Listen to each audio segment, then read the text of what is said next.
What's up, everybody, and welcome to episode 149 of the Sonic Movie Show, the only show that's about Sonic news, and Sonic movie news. My name is Ethan, and with me here on Sonic Eve is Devin. I've explored the islands top to bottom, but I still manage to find something new every day. Sorry, I had to watch a YouTube video to remember the quote because it was captions and it moved over. I'm good. Okay. You're good. Yes, today is the day we're recording it and the day we're publishing this episode. It really happens. We had to push recording late. This is the day the embargo for reviews on Sonic Frontiers is out. Tomorrow is the game release. Exciting. We waited until miracle. Today. Yeah, I mean... They said holiday, remember? Do you count... I don't count this as holiday, by the way. Sorry, the first week of November. This is 2 weeks before. This is 2 weeks before Thanksgiving. So, I feel like the holiday season starts the week of Thanksgiving. Yeah, you know what I mean. Black Friday onwards. Whatever. Perhaps. Did you ever have, as a kid, and maybe this is just me, but I doubt it's just me, where you're lying in bed and you're like, "Holy shit, it's Christmas Eve." Like, tomorrow's Christmas. Like, I'm getting shit tomorrow. Like, on Christmas Eve, or just in general? Yeah, randomly No. Well, I mean, first off, as a kid, you definitely thought, like, man, Christmas is going to be so cool, but it's May. You know? But, like, so you have those moments, and then on Christmas Eve itself, you're like, holy shit, tomorrow's Christmas. Fun fact, Ethan, age 5 or maybe 6, had diarrhea Christmas morning. Nice. So I had to keep running back and forth between opening the 4th identical Bionicle set because everyone in my family got me the green. Remember the ones that were like the ball that folded out and they could chicken their head out? Droidica. I had 4 copies of that green one. And I refused. Like, they were like, hey, we can just exchange them for the... And I'm like, no. I said no. No. They should have made me do that. Because... No, I got a guitar once for Christmas or my birthday, and it was such a nice gift, but I also was afraid I wasn't going to be able to play it, that I said I didn't want it, and I got a bike instead that I didn't ride. And I'm to this day I regret it. I'm I could have been a guitar god. Damn. I was 7. That was my time. Damn. That was my Randy Rhoads potential right there, and I threw it away. I got a skateboard for my birthday once. Never used it. I had a Spider-Man skateboard. Spider-Man 2 skateboard. To be specific. Oh, the movie brand. Yeah. I had a drum set as a kid. It was meant for a 5-year-old, so it was sized for that, but it was a drum set. I would take one of those now. The 5-year-old one. Just give me a snare and a bass drum. That's all I need. And I played it maybe 3 times, and then the family's like, all right, we're just gonna get rid of this. I'm like, okay, whatever. I don't really care about it.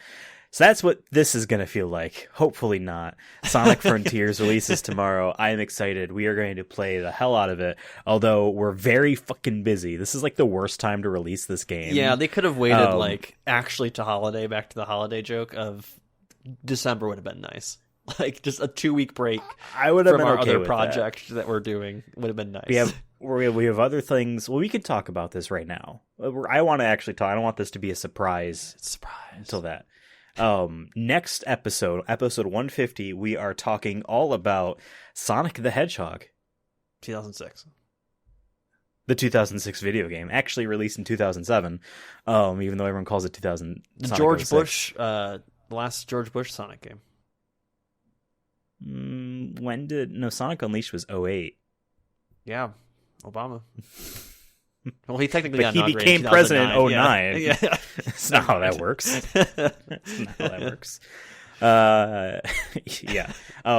Sonic 06 is what we're talking about next week. We are wrapping up our gameplay stuff, recording, and research stuff on that. So that's what next week's episode is going to be about.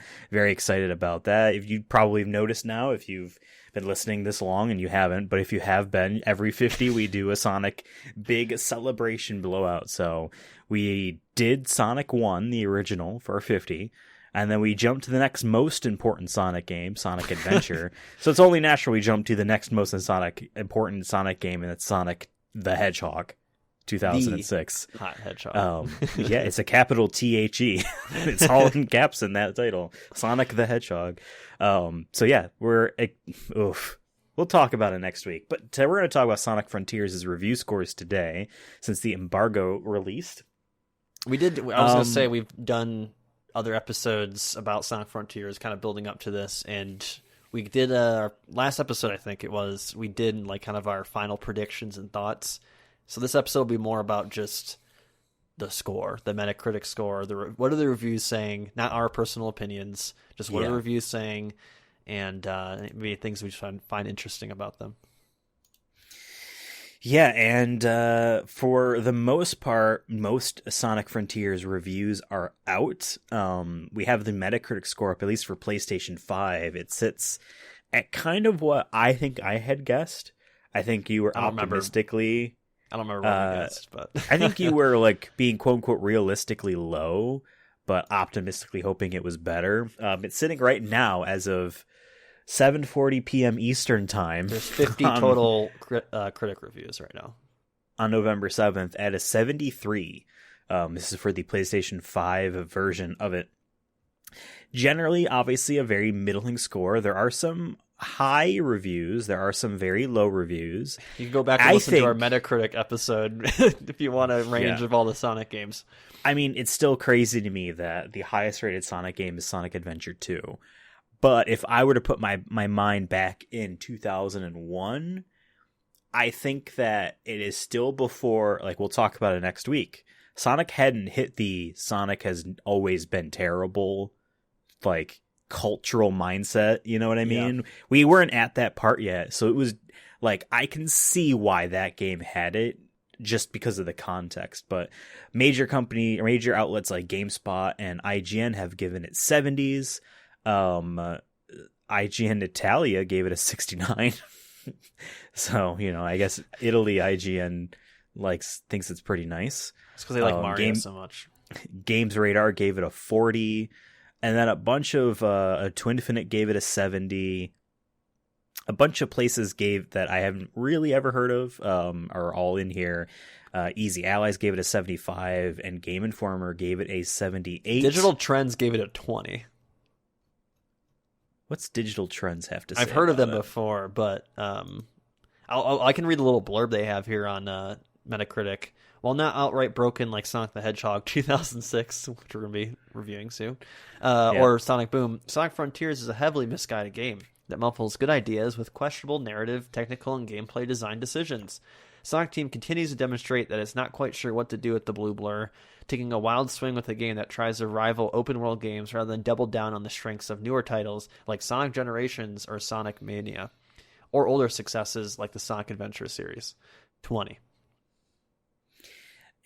Which I think is super harsh. 20 is super harsh. Like, in my opinion, once you go below like 40, the game has to be broken in ways that Sonic 06 and Sonic Boom are. We haven't played Sonic Frontiers yet. I won't be playing it for a couple more days because got fucking Sonic 06 to finish first. But I have heard that there are just plenty of technical just issues. They aren't the level of infamy that Sonic 06 and Sonic Boom Rise of Lyric have. I also have DualShockers up here. I like DualShockers. They gave the game an 8 out of 10. And they write, running around at the speed of sound at Sonic the Hedgehog on the Sega Genesis was one of the most exciting moments of gaming as a kid, but the experiences began to become a lot more hit or miss since the transition to 3D.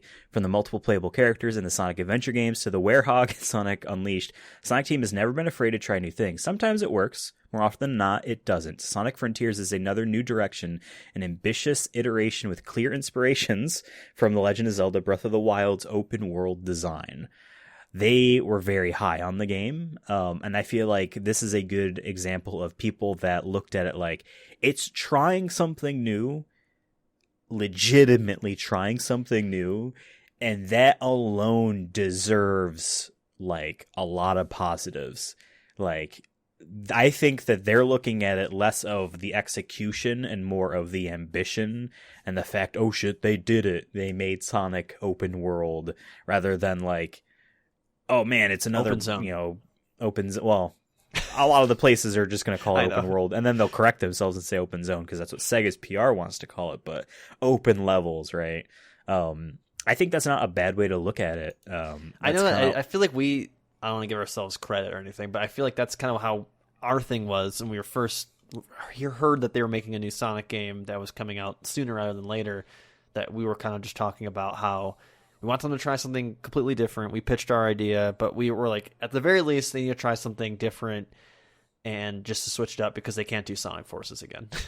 Like, if they did Sonic Forces again, then I might stop coming to record. Yeah, but yeah. So like, I'm glad that people are at least, I think, looking at it from a lens of historically what have Sonic games been.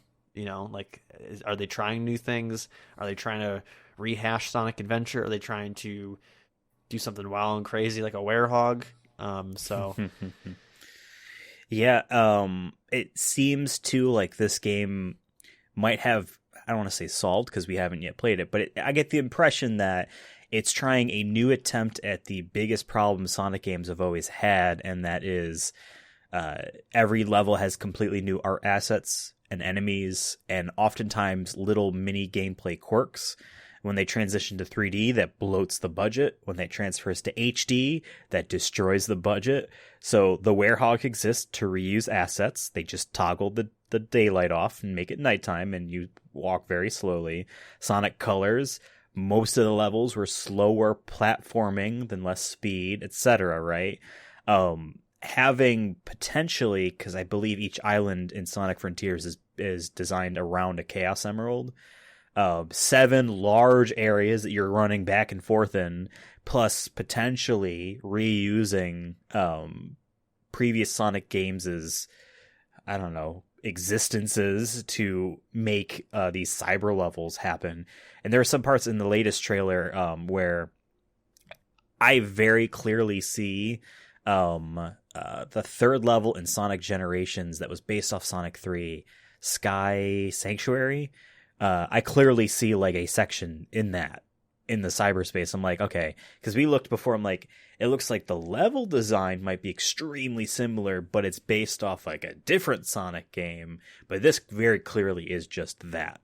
I have heard from a review on YouTube that a lot of these are very short and they're more like challenges versus just like just play a level type of thing. Perhaps there are just play a level type of thing and then challenges to follow through, but who knows? Well, people know, but we'll know soon enough.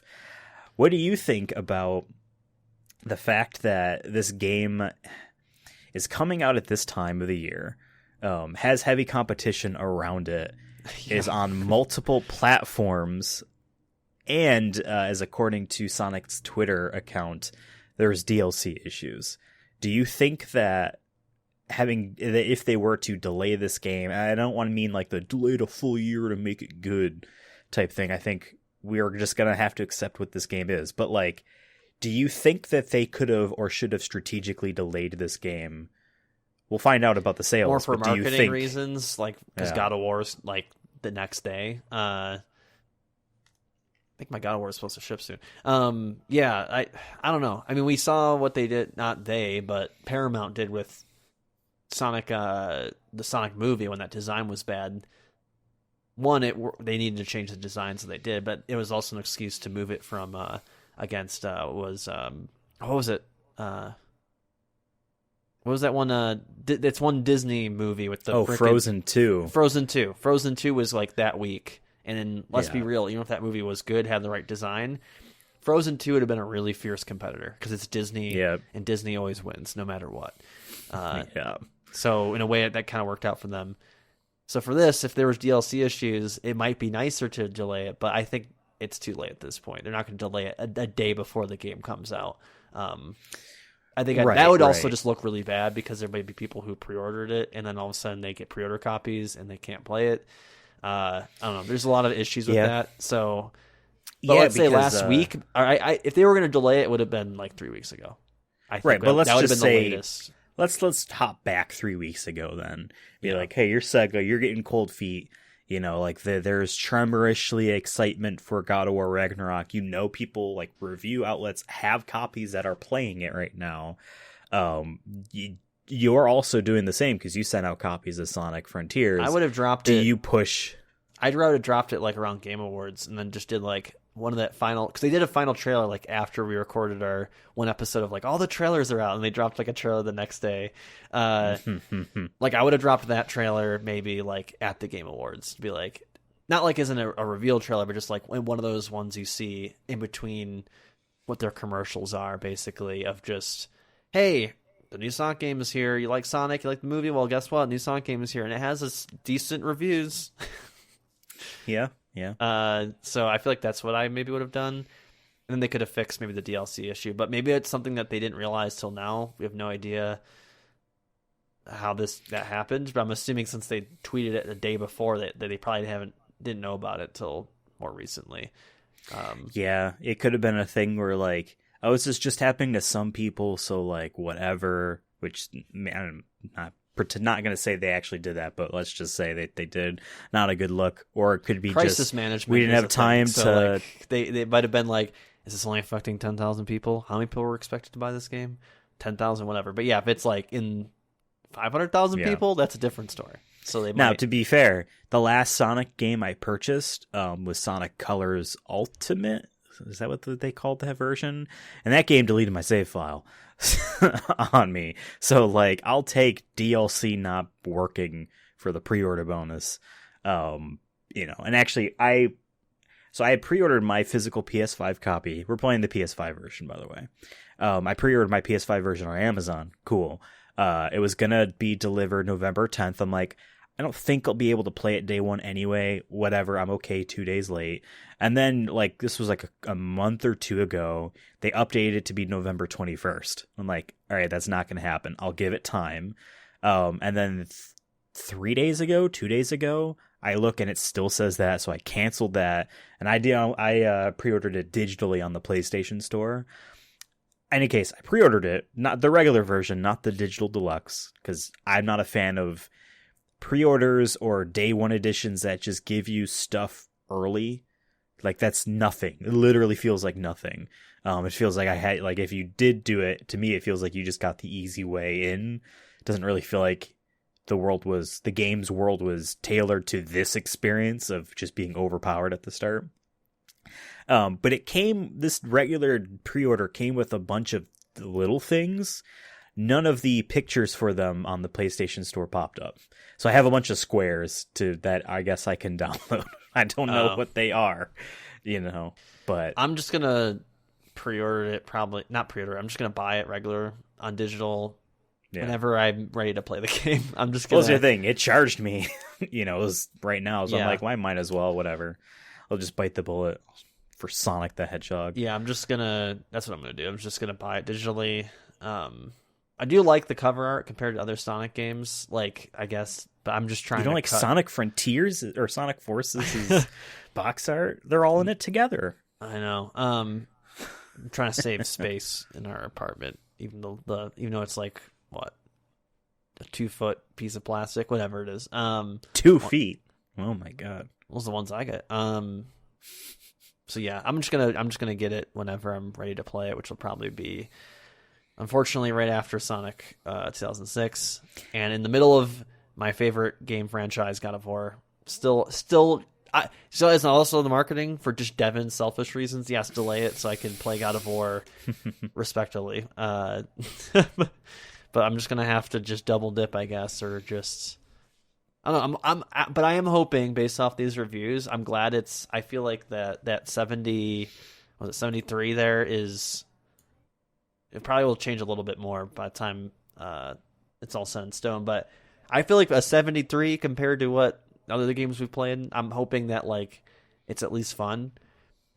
Seeing some other reviews saying that at least it's fun. Is it broken at points? Sure. But at this point, that's what I expect from Sonic. We mentioned this last episode. If things aren't spawning in the distance, is it Sonic the Hedgehog? If an enemy spawns in, and you die. isn't that not part of Sonic's experience? I don't know. So if a boss fight picks you up, throws you against a wall, and then you lose your rings, but you pick one up, and then he picks you up again and throws you against the wall, and you're stuck in that loop forever. If it doesn't happen, is that really a Sonic game? Yeah, I don't know. I will say, us playing Sonic 06 is gonna make Frontiers feel amazing. Probably. Just, you know what I mean? So I feel like, if anything, we're doing ourselves the best service. Because, like, we could have played, like, Sonic Generations, you know, be like, oh, okay, yeah, like, this is one of the better Sonic games, and then go to Frontiers and be like, this isn't that much better, or maybe it isn't better at all, you know, but it is better than 06. I haven't played it. I know it's better than 06. One review I do want to mention, because there's a point I want to make off of this. Game Informer gave it a 78, like we mentioned earlier, and their like kind of blurb piece about it, without going into the full interview, says, though it's rough around the edges, Sonic Frontiers is the best 3D Sonic game in years.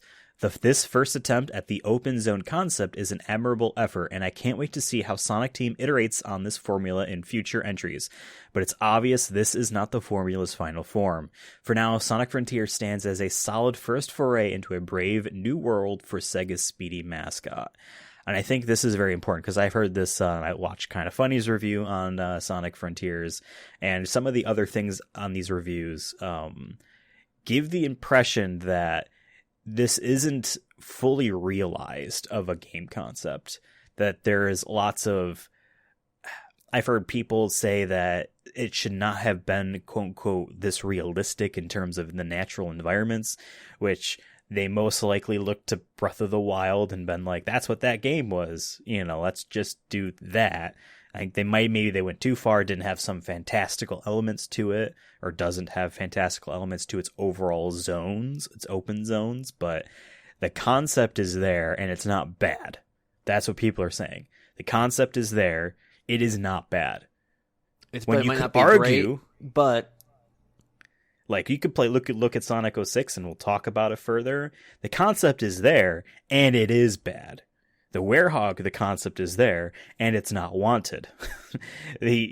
Some of the stuff, like, it isn't good, but, like, this is good enough that people want a sequel to this game. Want to be expanded on. It is acceptable. This could be a foundation for potential new projects. Because you're right, that, like, they could... Because they also track your shit in this game. All these companies now track how you're playing the game and whatnot. So they'll look at the data after a year of people playing this game, probably in shorter time, maybe 6 months after people have played the game. How many people are finishing the game to its completion?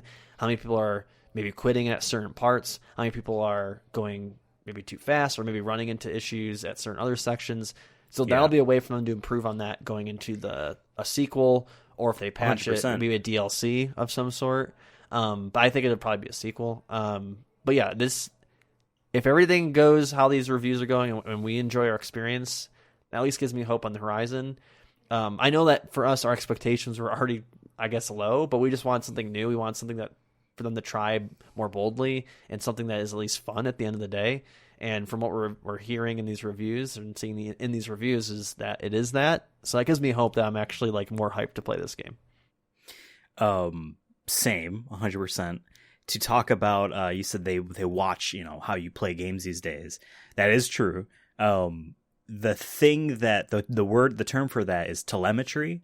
They are literally they know where you go in this game. Legend of Zelda: Breath of the Wild had a DLC, like, I guess season pass. They didn't call it that, but there was 2 DLCs that you got together. First part came out a couple months after the game came out. Second part came out towards the end of the year in 2017. First part, besides adding in new content to do, sprinkled in a couple features. One of those features was that on the map, you could activate a route history for up to the past 200 hours of gameplay.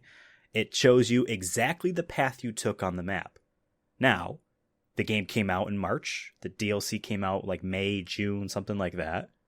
It still knew where I was throughout the entire thing from the very beginning of that game when I first started playing it in March up until then. The game already knew that, and it showed me that.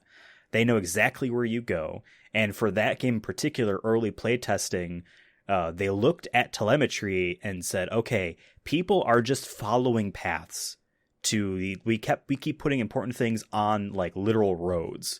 Let's move them away from roads. Now all of a sudden people are exploring. Death Stranding, 2019 PlayStation 4 game, has a 2021 PlayStation 5 like kind of remaster, upgrade version of it. The layout of the world's the same, but where certain small clusters of rocks and shit are completely different. And the assumption people have is because they looked at telemetry on where people were going and thought, let's move this rock. Let's make this area that you have to go through. Yeah, let's this little gravelly area that's kind of hard to walk in. Let's get rid of it because people are just not going here at all. They're always going this one left route. You know what I mean? Let's try to diversify it. Let's just see a little diversity in that. So Sonic Frontiers is 100%. Not that I know this for a fact, but 100% going to be looking at this stuff as people play it, and that will 100% determine how they make a sequel to this game, because they'll be like, all right, are people just going from literally, they see spring over there, they go from that spring, it takes them wherever they're going, and then they look around, they see the next new thing. Are they exploring, or are they just, I see squirrel, I chase squirrel, I see a new squirrel, you know what I mean? Yeah, it might be like, I only see this object and I'm just focusing on the rails, or I might only be focusing on the springs. Are they avoiding enemies? I think that's going to be a thing. And I'm curious, and when I'm playing, is how much am I going to actually want to fight dudes after fighting them 20, 40 times?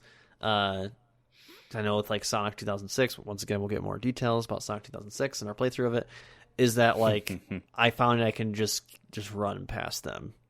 Oh, yes. Most times, and it's not worth fighting. Oh, yes. So it's entire like levels. Not saying I want that to be not the case, but I'm just saying there's got to be that balance of like there should be a reason for me to fight it. Like Dark Souls is a perfect example. You can run from some enemies, you might get punished for it later on, and other times it might be a waste of time for you to fight those guys because you can't just go around them if you make this shortcut. Don't need to. Yeah. So that kind of stuff. And like the main thing too, besides a reason to in the game sense, the main reason to fight enemies is because it's fun to do so. That should be another goal as well. If the combat isn't fun, then that's a oof. You know what I mean? And I haven't heard anything to be like, the combat sucks. That was a weird kind of pseudo Trump impression I just did there. The combat sucks. One of the worst I've ever seen. I think today is the anniversary. Sonic of Frontiers came out. You're telling me now for the first time. Yeah. 1 year ago today, they sat around a Four Seasons like hardware store. Remember that? Oh yeah. Wow. Yeah. Rest in peace, Trump. He's dead. He's not dead. And I won't say rest in peace when he does. But yeah. So those are some of the main reviews. We could like go through them all, but generally Sonic Frontiers has a 73 on PlayStation 5. Other versions of the game are also very similar. Switch I don't think has one yet. I don't think people have reviewed that one specifically. Yeah, PS4 just has one like thing for it on the Switch version will be interesting for sure. I'm very curious. Yeah. So we'll have to wait and see on that one. We'll come back to that one eventually, hopefully. Yeah, I mean, right now, there are only 3 critic things. All 3 have Nintendo in their name. Nintendoros gave it a 90. Nintenduo gave it an 85. And Nintendo Insider gave it a 70. I think Nintendo fans generally like Sonic more than regular game fans and are more likely to be like, oh, this is a great game. Not saying that that's a wrong opinion to have and that there are different subspecies of gamers, but like that's generally what I see. You know what I mean? We all have different variants of gamer in us, you know.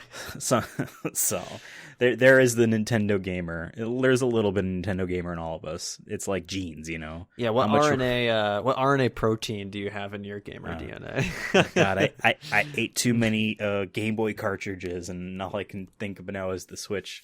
That's why the Switch cartridges have that like acid thing in the That's plastic. evolution. That's part of the evolutionary process. Yeah. Yep. The survivability of the species won't be eaten by predators. It's babies. So yeah, reviews generally in the 70s. We'll see if it goes up or down over time. I'm curious to see what the user reviews are like.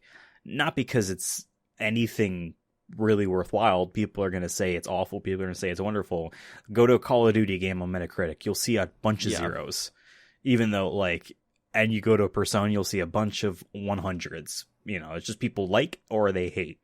And there's the people that legitimately give in betweens at the extreme generally fancy themselves as someone that thinks highly about video games. No one thinks highly about video games. We all just like or we hate. We're pretending right now. We've been pretending for 149 episodes. Yeah, but it comes out tomorrow. How many copies do you think we're selling? I think that should be our follow-up question, our last question for this subject. That we're selling? Oh, shit. How many copies is this going to sell, you think? Just a rough ballpark. If it'll ever come out, I'm not sure, but... If the game didn't come out tomorrow and came out, let's say, literally December 8th instead, right? A month later, yeah. Because I don't think that there's any big games coming out early December. I'm probably wrong. But let's just say, they pick a week that isn't really heavy marketing for essentially the second Elden Ring of the year, the second big game, right? I think it would have sold a lot initially. I still think this will sell pretty decently initially. The tail end, it will sell pretty good because I think literally just, again, the fact that it's different, the fact that it's unique from other Sonic games, the fact that it's on a lot of different systems, it will have a good tail, but that initial push of how many $60 versions can we sell, I think is hampered by tomorrow's date. But if I were to give, let's say by the end of the year, well, Sega, here's the thing. We've learned this by looking for sales numbers. Sega doesn't really give sales numbers. They'll give a milestone if it's good. So if we get a number, then they're happy. So if we get a number, it would be probably 2 million, and they would be like, it sold 2 million copies. By the end of the year, we'll see probably something like that if that is the case. But if we don't see anything like that, I'm going to guess between 900,000 and 1.3 million is my guess. That's my range. I'm gonna go a little higher just because I'm really banking on that Sonic movie being hype. The kids like Sonic again. Maybe it's just I notice it more because we would do a Sonic podcast. But I swear to God, I go to the grocery store and there's kid has a Sonic hat on, or just a lot of Sonic merch.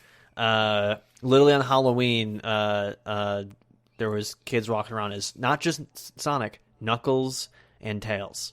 So I was like, okay, the kids like the... How many Rouge the Bats? None. Hi, guys. So I don't know. Maybe this is just me bullshitting. But I say they get... I want to give it a number, but I feel like they'll get 2 million for sure. I'm going to say for sure. Let's do 2 million for sure. Lock it in. I think at best, I don't know what's the most. Do we even know what Sonic game has sold the most? Let's take a look. Best top selling Sonic game. Top selling. I mean, probably the first one of how many times it's been ported, but true. Oh, see, this list not list of best selling. Okay, Fandom has some sort of pseudo Sonic sales figures. Sonic the Hedgehog on the Sega Genesis sold. It was bundled in with the system, so we're going to discredit that because 22 million is because it came with every Sega for half the Sega's life cycle. But let's see, Sonic 2 sold 7.5 million. Okay, so I think 2 million is then should be possible. Adventure on the Dreamcast was 2.5. On the GameCube, it was 1.2. Sonic Adventure 2 on the GameCube was 2.5. On the Dreamcast, it was 100,000. Because it came out and then that was it. The Dreamcast dusted away like Thanos. Like, I actually want a Dreamcast copy of Sonic Adventure 2 a lot. I can't get one for a reasonable price for something that I don't necessarily need, you know. Let's see.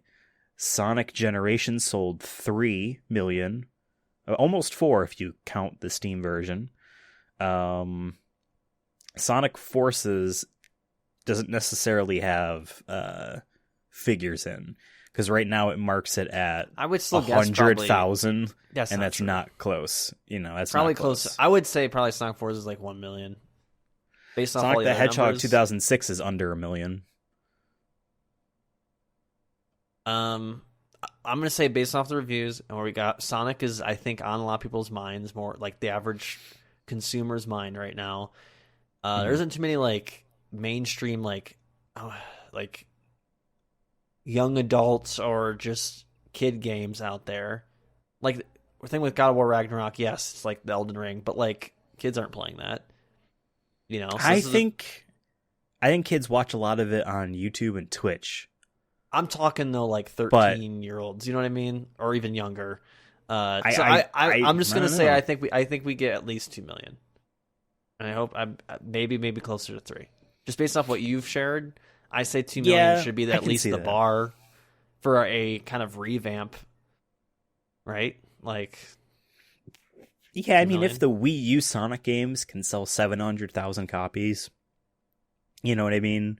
Then this will sell, because it's on 1, 2, 3, 4, 5, 6 different versions. It should. Consoles, if it doesn't sell 2 million, then obviously, then it doesn't. Then there's something wrong. Then that means the reviews. Okay. Shadow the Hedgehog sold 2 million copies. Okay, let's bank it up though. Let's do 4 million. 4 million should be, I think, a good. Now this is lifetime for these numbers. So by the end of the year, I still think 2 million is a reasonable number to think of for a really big success. Year, right? Not end of this year. Yeah, end of this year. If they say 2 million, they got a hit. Because of lifetime, you know, it's going to be probably twice that lifetime. They've been doing a lot more marketing too, I feel like, for this than they did. Granted, I wasn't paying attention as much during Sonic Forces, but like there's that prologue with Knuckles that they dropped recently, which I'll talk about briefly for a second in a bit. And obviously the Sonic Prime, which we'll also talk about in a second, not necessarily to the game, but there's a reason that's coming out a month after the game. Yeah, for sure. Well, okay. Anything else to discuss today about Sonic Frontiers before Sonic Christmas Day? I'll see you on the other side, right? We'll probably do, I know we talked about it off air, but we'll probably do like little check-ins here and there, maybe during news episodes or whatnot. Let's talk about our plan for Sonic Frontiers then. So next episode 150 is going to be our Sonic 2006 celebration.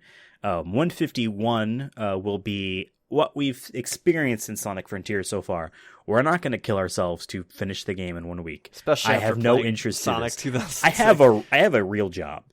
If I didn't, I could do it in a week. Because what else would I do? But I have to make sure that I can eat. So we have bills to pay, and Sonic isn't paying those bills. If we got the game, from Sega directly as an early code, then you know what? Maybe then perhaps we would have been able to. But maybe next time they release a Sonic game, we'll reach out and be like, "Hey, we know a guy. We know a guy. So we don't even say we have a show. It's like we know a guy who told us to reach out to you. His name is Chris." With a question mark in the text. 151 will be our Sonic Frontiers and early impressions from having played the game.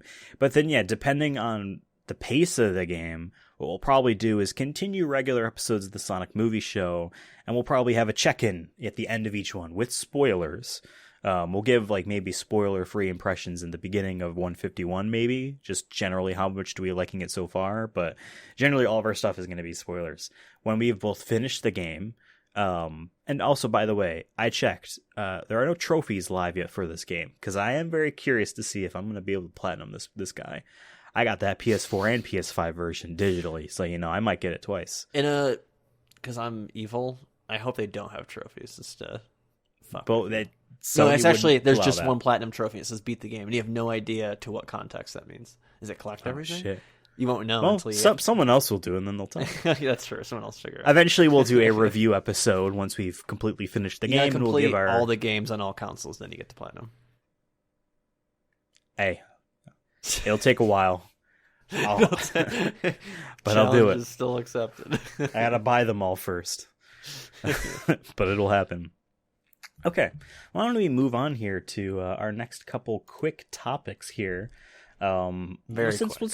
Let's stay on the Sonic train here and say that there is a Sonic Frontiers animated prologue starring Knuckles the Echidna is named Divergence. You watched this. What did you think?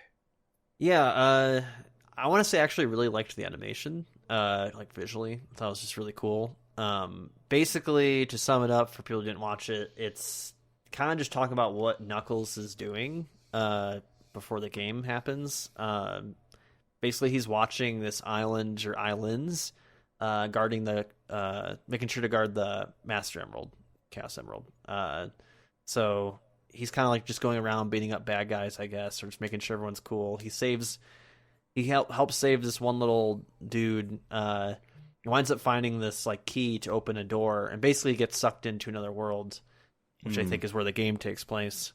And he actually gets captured by the bad person. I don't remember their name. I don't know if have we heard their name. I don't remember, but whoever the bad, I probably have the bad little kid looking thing, right? Animated thing, yeah, with the hair. And that kind of cuts off there. So I actually thought it was pretty cool to kind of hype up the plot, I guess, of Sonic Frontiers. So I'm interested to see how it ties in. It makes me think that we're unlocking all the characters. Hopefully not to play as. Not to play as, hopefully. But I think that's one of the reasons we're at these islands, and we have to explore all these islands. Just my hunch. So yeah, pretty cool. I think they did another one like earlier, but I don't know if I watched that one. But just wanted to throw it out there. It's on Twitter. It's on YouTube. Just look it up. Sonic Frontiers Prologue Divergence. Well, you might not be able to look it up on Twitter soon. Everything might be going down in flames. But you know what I mean. Yeah. But yes, if you're into the lore, go check it out. I'm not usually too much into the backstory stuff, even with things I like. Just because sometimes if there's too much, I'm like, you know what? I don't want to oversaturate. So that's that. And then there's, of course, the Sonic Prime as well trailer that came out. Where you mentioned off air that Rouge the Bat looks like a fascist. and during like the... Because, they go to like different eras, right? Or like different time periods. So like the Sonic Prime concept art that was leaked and just the initial pitch idea was a multiverse of Sonic things. Now, this teaser trailer just makes it look like he gets trapped into a different universe, and that's it. So I don't know if that's the springboard into the cosmic jumping around multiverse stuff, or if it's mainly this other world where Amy's tall, Tails is mean, Knuckles looks like a pirate, and Rouge the Bat looks like a Nazi. But and there are resistance or something like that, very Ratchet and Clank Rift Apart-esque, or like, oh, here's the version of Sonic's world where everything sucks and the bad guys win. But yeah, I mean, it looks okay. I'm not super into the action animation, but I get that it's tough on the budget that it has. When they first showed the first trailer, I remember us talking about that, where I've never liked the whole like static image than the animations running across it. I get why they do it, like you said, for budgetary reasons, but they did this in our that one movie we reviewed there, Your Story there. Oh, yes.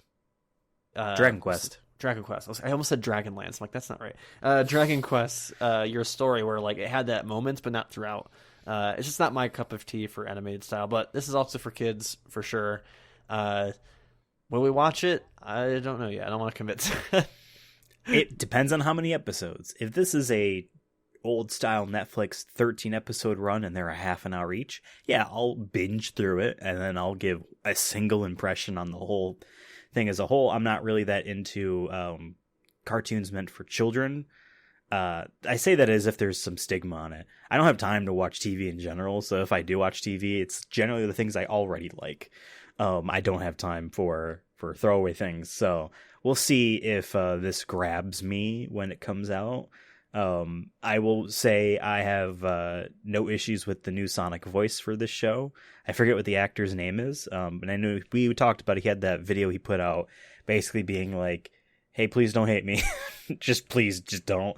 But not saying those things, how excited he is, always have to talk about how great the other Sonic voice actors were so that people don't hate you for not doing that. I feel like that's the way some people are with some of this stuff, where like he's got to be always like humble. Or like no, he can just do the big Sonic shoes voice. to fill, like kind of thing. It's like, or you can just look at different voice bro. actors All this dude wears from a different his shoes. lens. Yeah. So I have nothing against the voice. Parts of it sounds, I don't want to say like Sonic, because it sounds like Sonic. Honestly, but like parts of it doesn't sound any. If we didn't know any better, I probably wouldn't have picked up on it right away. Like maybe I'm saying from a trailer. If like I was sat down and watched it, maybe be like, oh, I wonder if this is from the games. You know what I mean? That'd be different. Okay. But I'm saying just like on surface value, I think that's good that like you don't necessarily pick up on it right away. Yeah. But yeah. So I think it's good. I think that alone is a win. They dropped the release date, by the way, which is December, was it 15th, I think? December 15th. Oh, fuck. I thought that was next year.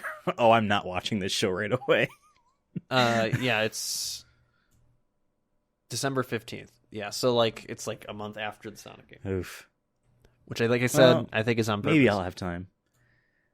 Yeah, I mean, they don't want to release it now because then that takes away from Sonic Frontiers. You want to yeah, balance it out throughout the year, because gotta then balance you're gonna get the budget. Knuckles trailer, I'm sure, sooner rather than later too. Yeah, Knuckles, a Paramount Plus TV show next year. Ooh, I'm excited for that. I'm fascinated by what the concept is. We had our theories, but especially for a TV format, bite-sized mini stories, perhaps strung along with one greater arc. I'm curious about the quality, like the budget, essentially the animation quality. Yeah, I feel like I trust them at this point though. Like if the second one was bad, for example, then it'd be a different story. But after 2, I think hits, I'm excited and I'm confident that they're going to do a good job. That I trust. And I think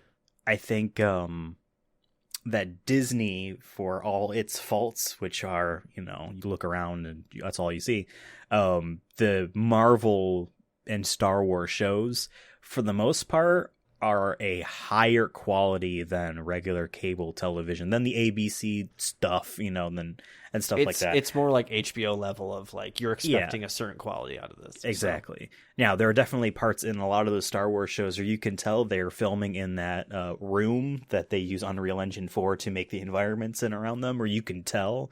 And I hear Andor is, we know it's not using that room at all, but they actually did not shoot on a new planet. It's crazy. But they actually went to 2 locations to film for that, and apparently you can tell. So like for the most part, Marvel, I don't really think has used that, but like, I watched She-Hulk. They even make a joke towards the end of that series that yes, she mostly transitions between regular human and She-Hulk versions off screen because it's cheaper to do so. But like for the most part, it's, you can narratively make the smaller scale world fit and still look like it's big screen. So I feel like they've set a tone that is easy to reference when you're Paramount being like, we want to do the same thing for our Sonic series, right? I think, legitimately think the Knuckles will look 85% of a quality that the second movie had, I think. Yeah. And if you were looking for even more video game movie/TV show content, exactly a month after that, is The Last of Us premiere on HBO, which I am actually like getting more hyped for, just because of who's making this game. It's on HBO. They don't usually miss this kind of stuff, because the people who made Chernobyl are making this, I really love Chernobyl. I love the art direction Chernobyl, the makeup artists, the storytelling, and just how just emotional it was. That I feel like they're going to do a good job with this, and I hope they do a good job with this. And also, they have a great cast in there. I'm really hyped for it. So I'm definitely gonna watch. At least I don't know if I'll watch it the day it comes out, but sometimes I like to let it build up so I can kind of binge it a little bit. Yeah. How many But episodes? I'm usually HBO is like 9 to 10 episodes an hour each, so I'm just gonna assume it's that. And I'm guessing they're probably gonna tell the first game, but I'm curious to see if they change the story in any way or like take some liberties considering it's not a video game. I'm just very curious how they take this because I think it can go in a couple different directions. And I just hope at least they tell like the story and then make changes when they feel like it's necessary to convey something. So yeah, there's that. The posters on Twitter, and I really like the poster actually. I'm actually glad, by the way, that in this poster the title treatment is in the same manner that the original version of the game had, where it is essentially the, and then below that larger last, and below that of us, which is what the original had. Remaster had it. I wasn't really that big a fan of Last of Us Part 2's logo treatment, and Last of Us Part 1, the PS5 remaster, which I still need to play. We're getting into like the year or two of great sounding remakes with this and Dead Space and Resident Evil and Silent Hill. So I definitely want to play it, but I'm not a fan of the more horizontal look. Because I feel like this is iconic. The fact that they're not the same width, like it looks distinct to me in a way that gives it definitely the has the vibe of the game. game. It has the vibe of the game for sure. Like it has that. Yeah. It has I love the mushroom plants and stuff they have growing on it. And I think this is cool too for people who, because Walking Dead's kind of ended. I know they're doing like spin-off shows and stuff, but I feel like this could be a good jump off point. And I feel like the marketing for this is kind of similar in that regard. I know they're not zombies, but you know what I mean. Where it's just that kind of aesthetic. So I'm hoping people jump on that. But I just hope that like people who've never played the games or maybe couldn't for whatever reason jump on this. Like I've been telling my dad about this because I know he can't play the games, so I'm just like, trust me, you're gonna like this because I know you like other things like this, and I hope you watch this. Or for people who maybe, like I said, didn't finish the game, maybe it was too scary for them, maybe this is a little bit more their tea. So yeah, I'm looking forward to it. Yeah. There's two other things we have here that I want to quickly breeze through them because they're not really showing anything too much.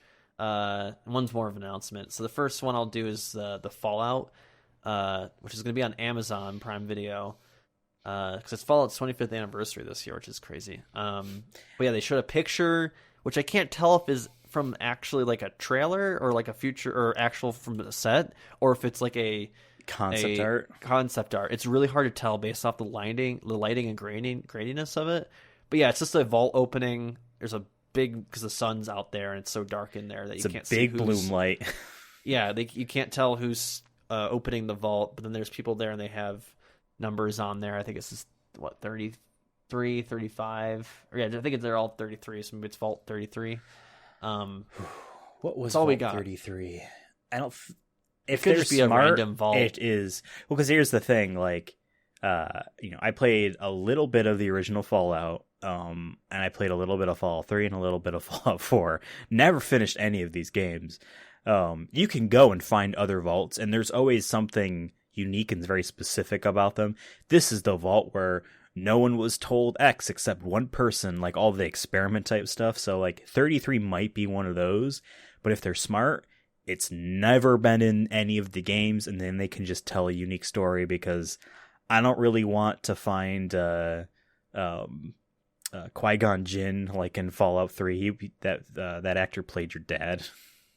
And and I don't really want to go find your son like in Fallout 4. Like, I don't like the actual your main character and their relationship with the thing they're trying to get in Fallout 3 and 4 are not interesting at all. Other side characters' stories are interesting, but they need to have a main character. They need to make a brand new person, brand new story if they're smart, and they probably are smart.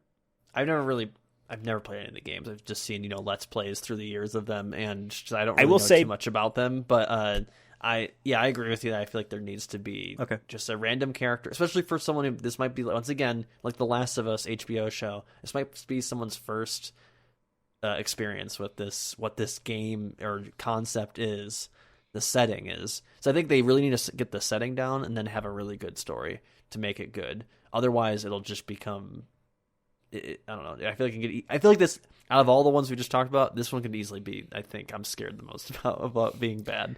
Yeah, I mean, Amazon really, really, really, really, really wants you to stay subscribed to Amazon Prime, and making a Lord of the Rings TV show is advertising a reason to keep your subscription. Like Amazon, I look at it differently because Netflix wants people to keep subscribing to Netflix. They need good content so that people want to be there. Like Amazon doesn't need to make a Fallout show or a Lord of the Rings show, which I actually want to watch. I haven't started it, but maybe like what you said, I'm gonna wait till it might be close to being finished and then just binge it all. Yeah, I don't even know if it's done. I've been paying attention. I don't think it's done because I think they are doing it weekly because this is a very important thing to them. Like they spent a lot of money, millions and millions of dollars. They don't need to make an Amazon show to keep people subscribed to Amazon Prime. You know what I mean? So there is a wild variety of quality to Amazon's original programming. Things that seem important are bad, and sometimes they're great. And the Lord of the Rings seems like amazing. That are cool, yeah. Right. So this could be terrible because it could just be Bethesda. We don't remember when this deal was made. Probably well before the Microsoft acquisition, like a lot of movie stuff is like, and in game TV stuff. Like, yeah, here's a Mega Man. Sure, we signed a contract. There's a Mega Man movie. Oh, great. We don't want to do that anymore. Well, okay, I guess not. This could have been well before that when Bethesda needed money and they just signed with Amazon to license the thing out, and they could be shit or it could be awesome. I hope it's awesome because I'd like for fans of the genre to be happy. I think it could be cool. Like I think if it's executed well, it could be very. I think Fallout has always been cool to me. Like as a concept, I've never played any of them. I don't have opinions on any of the games though. I just like the idea of like, okay, what it's kind of cartoony in a sense, or like, okay, there's people who survived and like they're trying to like make robots and stuff and there's radioactive monsters. So I really like that. But what the main thing about Fallout that I have perceived, because again I haven't finished any of these damn games, is that Fallout 1 and 2 and Fallout Tactics were made by people. There's nothing to do with Bethesda. Bethesda bought Fallout from these people and made Fallout 3. So Bethesda's journey with Fallout starts with Fallout 3. So the whole 25 anniversary stuff that they do feels a little hokey because they bought it, you know what I mean, halfway in. But still, to be fair, they made a lot of very fun and memorable games with that. Fallout 1 and 2 and Tactics are very anti-capitalism. They're very much anti-America. I've heard that. In many senses. Anti-America in the sense that it's making fun of the patriotic spirit for the sake of it and despite, quality of life and all that. And from Fallout 3 onwards, the irony, the parody, the goofy way of looking at it becomes really goofy, and it is the fun, boppity 50s music in a war-torn, destroyed post-apocalyptic world. That contrast is just so golden of an idea. It just seems to make money that it is less about the original ideas, the politics of it. Not saying that these are bad games now. They are good games. They review well. Maybe not Fallout 76, but I hear it's more than fine now. Fallout 3, 4, and New Vegas, which was not made by Bethesda, but they licensed it to whatever it was called, whatever that company was called. I forget it at this moment, but that's what I've always heard was like deep down there are quote unquote more interesting Fallout games, but they're very obscure and not obscure, but very hard to play PC top down. Your whole keyboard is a button, there's a bunch of different buttons. Yeah. You gotta type shit, game. So like it's inaccessible to degrees. So I'm interested in what this show could be, but I'm not expecting commentary. Yeah. Until we see a trailer, hard to have a strong opinion anyways. So last one here, real quick. I don't want to spend too much time on Speaking of capitalism. So Netflix just tweeted today, actually. I'll just read the tweet verbatim. Gears of War was released 16 years ago today, And to mark the occasion, Netflix has partnered with The Coalition to adapt the Gears of War video game saga into a live-action feature film, followed by an adult animated series with the potential for more stories to follow. AK, you better fucking support this so we can juice the cow even more. But if the feature film, I'm only going to say on this is the feature film doesn't have Dave Bautista in it, which we've talked about before, where he said that that's one of his bucket list things before he retires from acting is he wants to do a Gears of War movie. So if he isn't involved in this, I'm disappointed. I don't even give a shit about Gears of War, but like if he ain't in it, yeah, come on. Gears of War was one of those video game movie deals that was forever ago, and clearly nothing ever happened, and it's reignited now. And I don't think it was ever with Netflix before. If it was, then, again, is what I said. But if it wasn't with Netflix, then that deal dropped, and it is now Netflix. And Netflix, again, wants content because they need people to stay subscribed to spend $20 a month on 4K multiple screens, no ad version of Netflix. And so high-quality films and content, potential more stories to follow suggests potentially, if it goes well for them, like live action series and more films and stuff. I've never played a Gears of War game. From what I gather, because it was initially developed by Epic Games, Microsoft paid for exclusivity or whatever that deal was. Eventually Microsoft bought it from Epic because Epic didn't really, according to Cliff Bleszinski, the creator of Gears of War, Epic didn't really know what to do with the franchise, didn't really know what they were doing, didn't realize the potential that they had of a franchise that people can name off the top of their head. And that alone is very valuable in the gaming space. So the stories go all over the place, and Gears 5 people say is very good but didn't sell well. So like as far as a gaming, that's one of Microsoft's biggest like hurdles is like, how do we make this relevant again? They barely made Halo relevant again, which is sad because Halo is a top 5 iconic gaming franchise. Like whether you say that you like the games or not, Halo is a top 5 most iconic gaming franchise, and they're struggling at TwitchCon. Master Chief was on stage with Megan Thee Stallion. Like that's how much of an icon he is. Like honestly, any other mascot on there would be weirder, but like Master Chief, you're like, hell yeah, Master Chief, Megan Thee Stallion. That's like the kind of show I want to see. Maybe if Naruto is up there with them and John Wick, and now all of a sudden it's Fortnite. Fortnite, yeah, it's Fortnite. Is there a Megan Thee Stallion skin in Fortnite? That's a good question. I bet one of her songs is in there as an emote. Oh, I hope so. Guarantee it. You can slay as Master Chief. I want her and her Cardi B song, Wet Ass Pussy, to be on it. Yeah. That'd be hilarious to do the freaking WAP as an emote. Yeah. There are plenty of emotes that had to get delisted because they stole the dances from people, including Fresh Prince of Bel-Air. That's what you do, is you actually just steal things until you get caught. Yep. That's how companies usually work. Yep. But yes, that is all the news that we have for today's episode. It was a big week, huh? It was. And we're going to continue this week with Sonic Frontiers tomorrow. Like I said, we're not going to be playing it tomorrow. We have to finish our Sonic 06. But they can't knock us for not trying, Yeah. for trying to play all the Sonic. So we'll see you next week for a very, very, very special episode of the Sonic Movie Show. You can, in the meantime, though, hit us up on Twitter at Sonic Movie Show. Hit us up on, you're not really hitting us up on TikTok, but you can hit the TikTok. Send us a message, I guess. I won't respond probably, but you're welcome to. Yeah, give it a shot at Sonic Movie Show on TikTok.